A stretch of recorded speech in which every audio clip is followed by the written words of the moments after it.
अक्सर काफी सारे यूजर्स कमेंट करते हैं, मेरा बैंक अकाउंट हैक हो गया, मेरा बैंक बैलेंस खाली हो गया, अब मेरे बैंक अकाउंट में एक भी रुपया नहीं बचा है।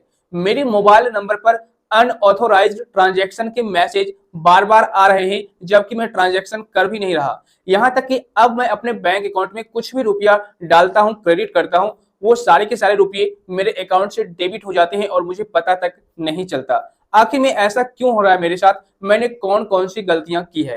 तो दोस्त आप लोग इस वीडियो को एंड तक देखिएगा। इस वीडियो में मैं आपको 5 ऐसी गलतियों के बारे में बताने वाला हूं। अगर आप लोग जाने अनजाने में इन 5 तरह की गलतियां कर देते हैं या फिर इनमें से कोई भी एक गलती आप कर बैठते हैं, तो आपका बैंक अकाउंट कभी भी हैक हो सकता है और आपका बैंक बैलेंस चुटकियों में खाली किया जा सकता है। चाहे आपके बैंक में 1000, 1 लाख, 1 करोड़ रुपए क्यों ना हो, ठीक है ना, बिल्कुल खाली हो जाएगा और आपको पता भी नहीं चलेगा। बाद में आप कुछ भी नहीं कर पाओगे। इसलिए आप लोग इस वीडियो को एंड तक देखिएगा और जितने भी मैं गलतियों के बारे में बताने वाला हूं, इन सारे मिस्टेक्स को आपको कभी भी नहीं करना है। सो वीडियो काफी ज्यादा इंफॉर्मेटिव होगी, लाइक और शेयर कर दीजिएगा। और अगर आप इसी तरह का नॉलेजेबल कंटेंट देखना पसंद करते हैं तो चैनल को सब्सक्राइब करके नोटिफिकेशन बिल को जरूर दबा दीजिएगा। तो चलिए शुरू करते हैं। देखिए, सबसे पहले मैं आपको एक पॉइंट क्लियर कर दूं, यह वीडियो थोड़ी लंबी जरूर हो सकती है लेकिन काफी ज्यादा इंफॉर्मेटिव होगी आपके सिक्योरिटी के लिए।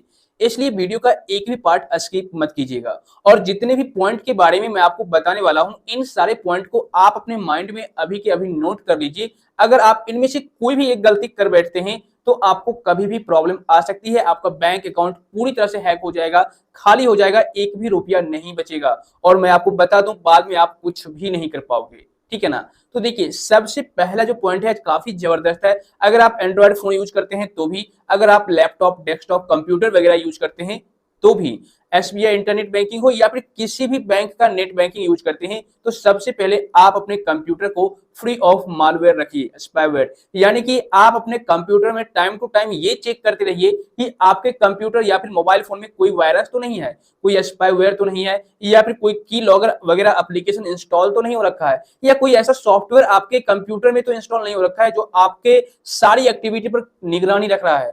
तो ऐसे में इस चीज से बच करके रहें।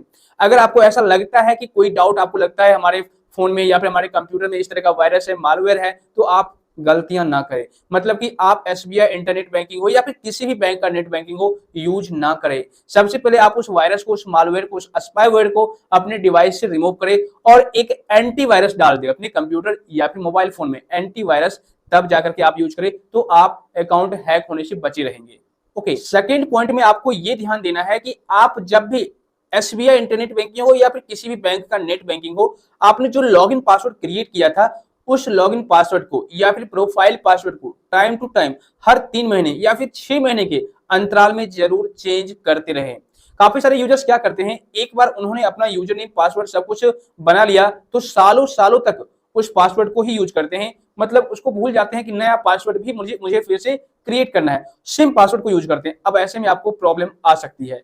ठीक है, कैसे? देखिए, होता क्या है, एंड्रॉयड मोबाइल का एक फीचर होता है या फिर ये कहिए फंक्शन होता है कि जब भी आप कोई भी अकाउंट क्रिएट करते हैं तो एंड्रॉयड मोबाइल आपसे पूछती है कि क्या आप इस पासवर्ड को हमेशा के लिए अपने डिवाइस में सेव करके रखना चाहते हैं या फिर नहीं। तो काफी सारे यूजर्स क्या करते हैं, यस कर देते हैं, और एक ऑप्शन होता है नोट नाउ करने का, तो काफी सारे यूजर्स ओके या फिर यस कर देते हैं। ऐसे में क्या होता है, आपका यूजर नेम और आपका पासवर्ड आपके मोबाइल फोन में सेव हो जाता है। इसके बाद फ्यूचर में अगर आपका मोबाइल फोन किसी ना किसी तरीके से हैक हो गया, चाहे लिंक के थ्रू हैक हुआ हो, चाहे किसी एप्लीकेशन को इंस्टॉल करके हैक कर लिया गया हो, या फिर किसी भी तरीके से आपका मोबाइल फोन हैक होता है, तो आपका यूजर नेम और पासवर्ड भी किसी और को पता हो जाएगा। ऐसे में आपको फ्यूचर में प्रॉब्लम आ सकती है। इसलिए आप ऐसा काम करें, टाइम टू टाइम क्या करें, हमेशा इस बात को हमेशा आप ध्यान रखिएगा, टाइम टू टाइम आप अपने इंटरनेट बैंकिंग का लॉगिन पासवर्ड चेंज करते रहे और साथ ही साथ प्रोफाइल पासवर्ड को भी चेंज करते रहे। तो इससे आपकी जो सिक्योरिटी है वो काफी ज्यादा स्ट्रॉन्ग रहेगी, बरकरार रहेगी। और ये दो काम जो अभी मैंने आपको बताया, मालवेयर, स्पाईवेयर के बारे में और पासवर्ड के बारे में, ये दो काम आपको हमेशा करते रहना है, टाइम टू टाइम, हर 3 महीने 6 महीने पर, ठीक है ना। अब थर्ड स्टेप में आपको एक और बहुत ही जरूरी बात याद रखना है, ध्यान रखना है। कई बार क्या होता है, आपको मेल आ जाता है किसी कंपनी की तरफ से या फिर किसी और की तरफ से कि आपको ये काम करना है, या फिर आपको किसी और तरीके से फंसाया जाता है लोभ लालच में कि आपको ये लॉटरी लग गई है, आपको ये लग गया है, वो लग गया है, आप तुरंत के तुरंत इस प्रोसेस को कीजिए, थोड़ा सा रजिस्ट्रेशन करना होगा, बस आपका पैसा 5,000 रुपया डेबिट होगा आपके अकाउंट से। या फिर ये भी नहीं बताया जाता है कि आपके अकाउंट से पैसे डेबिट भी होंगे या नहीं, सिर्फ प्रोसेस बता दिया जाता है कि आप इस प्रोसेस को कीजिए और आपको 2 लाख की लॉटरी लग गई, 5 लाख की लॉटरी लग गई। तो ऐसे में काफी सारे यूजर्स को पता नहीं होता है कि मैं क्या करूं क्या ना करूं, और नादानी बस या ना समझी बस वो इस प्रोसेस को कर बैठते हैं। और जैसे ही आप इस प्रोसेस को करते हैं तो एक ऐसे पेज पर आपको रिडायरेक्ट करा दिया जाता है जो हैकर्स के द्वारा बिछाया गया हो, ठीक है। और वह पेज आपको हूबहू ओरिजिनल पेज की तरह ही दिखेगा। ऐसा नहीं है कि हैकर्स आपको डुप्लीकेट पेज बना करके दे रहा है तो आपको पता चल जाएगा, बिल्कुल भी नहीं पता चलेगा। और आप वहां पर जो भी इंफॉर्मेशन डालेंगे, जैसे कि अपना login user ID, login password कुछ भी डालेंगे तो किसी और को पता चल जाएगा। तो आपको कभी भी किसी भी प्रकार का अनऑथोराइज्ड मेल आता है तो आप उस पर किसी भी प्रकार का रिप्लाई ना दे, उस पर एक्शन ना ले। अगर आप ऐसा करते हैं तो फिर आप प्रॉब्लम में फंस जाएंगे और आपका बैंक अकाउंट हैक हो जाएगा, आपको ओटीपी तक नहीं आएगा, ठीक है ना। बैंक अकाउंट हैक होने के बाद हैकर्स किसी न किसी तरीके से ओटीपी को भी अपने ही नंबर पर बाईपास करा लेते हैं और आपको बाद में प्रॉब्लम आ जाएगी। अब नेक्स्ट स्टेप ये भी काफी जबरदस्त है। कभी भी आप अपने लॉगिन पासवर्ड को या फिर कार्ड की डिटेल्स, जैसे कि एटीएम कार्ड, क्रेडिट कार्ड, इन सारे कार्ड का डिटेल्स किसी के साथ शेयर ना करें। कई बार क्या होता है, आपके दोस्त लोग आपसे कार्ड का डिटेल्स मांग लेते हैं और आप उन पर इतना ज्यादा ट्रस्ट करते हैं कि आप उनके साथ अपना कार्ड का पूरा डिटेल्स शेयर कर देते हैं। तो भाई आप कभी भी ना तो लॉगिन पासवर्ड शेयर करें और ना ही कार्ड डिटेल्स शेयर करें। ऐसे में भी आपको प्रॉब्लम आ सकती है, क्योंकि होता क्या है कि कार्ड डिटेल्स आप शेयर कर देंगे तो आपने कार्ड नंबर, सीवीवी नंबर, यहाँ तक कि लॉगिन पासवर्ड सब कुछ उनके साथ शेयर कर दिया। अब उनको अगर थोड़ी बहुत जानकारी होगी तो ओटीपी भी किसी न किसी तरीके से वो मंगा ही लेंगे अपने मोबाइल नंबर पर, या फिर किसी न किसी तरीके से ऐसा कुछ प्रोसेस करते हैं जो कि आपके नंबर पर ओटीपी ना आकर के उनके नंबर पर फोन कॉल आएगा और फोन कॉल के जरिए उनको ओटीपी बताया जाएगा और ओटीपी डाल करके बस कंफर्म आपका काम समाप्त कर देंगे, आपका अकाउंट हैक कर लेंगे और आपके अकाउंट में एक भी रुपया नहीं बचेगा। तो आप कभी भी डिटेल्स शेयर ना करें। अब यहाँ पर नेक्स्ट स्टेप में एक और बहुत जरूरी बात ध्यान रखनी है, और इस चीज को बहुत कम यूजर्स ध्यान देते हैं, मतलब कि पता नहीं करते हैं कि ये साइट सिक्योर भी है या फिर नहीं। जैसा कि मैं आपको बता दूं, जब भी आप मोबाइल फोन में या फिर लैपटॉप, डेस्कटॉप में किसी भी ब्राउजर को यूज करते हैं नेट बैंकिंग को यूज करने के लिए, तो वहां पर आप ये ध्यान नहीं देते हैं कि यह जो वेबसाइट है सिक्योर भी है या फिर नहीं। अब ये कैसे पता चलेगा कि वेबसाइट सिक्योर है या नहीं? तो देखिए, यहाँ पर जब भी आप यूआरएल टाइप करेंगे, फॉर एग्जांपल आपको किसी ने बोला है कि इस वेबसाइट के थ्रू आप इस काम को कर सकते हैं और उस वेबसाइट का लिंक भी आपको सेंड किया गया, आप बेधड़क होकर के उस लिंक पर क्लिक करके सारा प्रोसेस करना स्टार्ट कर देते हैं। लेकिन रुकिए, आपको ध्यान देना है कि आप जिस लिंक पर क्लिक किए हैं, जिस वेबसाइट पर आप गए हैं, वह वेबसाइट सिक्योर भी है या फिर नहीं।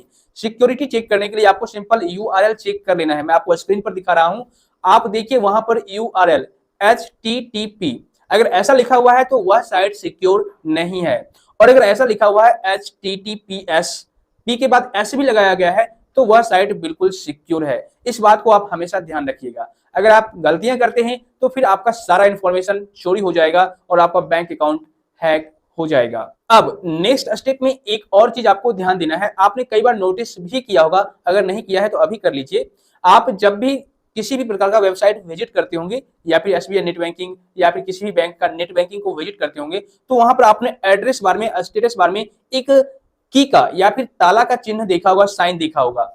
वहां पर चेक कीजिए कि वह लॉक का साइन है, की का साइन है एड्रेस बार में या नहीं है। अगर नहीं है तो फिर वह साइट सिक्योर नहीं है, और अगर है तो फिर वह साइट सिक्योर है। और उस लॉक वाले साइन पर क्लिक करके या फिर की वाले साइन पर क्लिक करके आप वेरीफाई कर लीजिए कि यह साइट सिक्योर है भी या फिर नहीं, आपको पता चल जाएगा। तो आप उस चीज को जरूर ध्यान दीजिएगा। अब नेक्स्ट स्टेप में एक और बात आपको ध्यान रखना है, जिस साइट को आप यूज कर रहे हैं, आप देखिएगा उस साइट के एड्रेस बार में, स्टेटस बार में ग्रीन कलर का इंडिकेटिंग कर रहा है या फिर नहीं। अगर ग्रीन कलर में इंडिकेटिंग कर रहा है आपको, तो फिर वह साइट सिक्योर है, अदरवाइज प्रॉब्लम हो सकती है।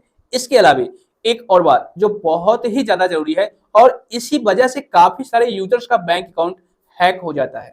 होता क्या है, कई बार आपने नोटिस भी किया होगा, अगर आपको थोड़ी बहुत जानकारी होगी तो, आपको किसी न किसी बैंक की तरफ से, करते तो कोई और कॉल है लेकिन बताया जाता है कि हम बैंक वाले हैं, हम आपके बैंक अकाउंट के कर्मचारी हैं। जैसे कि मान लीजिए फॉर एग्जांपल आपका खाता एसबीआई में है, तो आपको कई बार कॉल आता होगा कि मैं एसबीआई बैंक से बात कर रहा हूं, आपके ब्रांच से ही, या फिर इस ब्रांच से मैं बात कर रहा हूं, यहाँ पर आपका केवाईसी कंप्लीट नहीं हुआ था, तो आपको ये सारा प्रोसेस करना है। जबकि यहां पर मैं आपको बता दूं, कोई भी बैंक, ठीक है, एसबीआई ही नहीं बल्कि कोई भी बैंक आपको केवाईसी करने के लिए, नॉमिनी को ऐड करने के लिए या फिर किसी भी तरह का काम करने के लिए खुद से कॉल नहीं करती है। कॉल करती भी है तो आपको ये बोलती है कि भाई आपको यहां आना होगा इस ब्रांच में और इस काम को आपको करना होगा, इस फॉर्म को फिलअप करना होगा, तब ये सारा काम हो पाएगा। और किसी भी प्रकार का कोई भी मेल, एसएमएस लिंक सेंड नहीं करती, या फिर कोई भी बैंक वाले आपसे लॉगिन पासवर्ड, यूजर नेम या फिर किसी भी प्रकार का कोई भी अकाउंट का पासवर्ड नहीं मांगते हैं। अगर आपके केस में कोई भी बंदा फोन करके आपको बोलता है कि मुझे इस तरह का इंफॉर्मेशन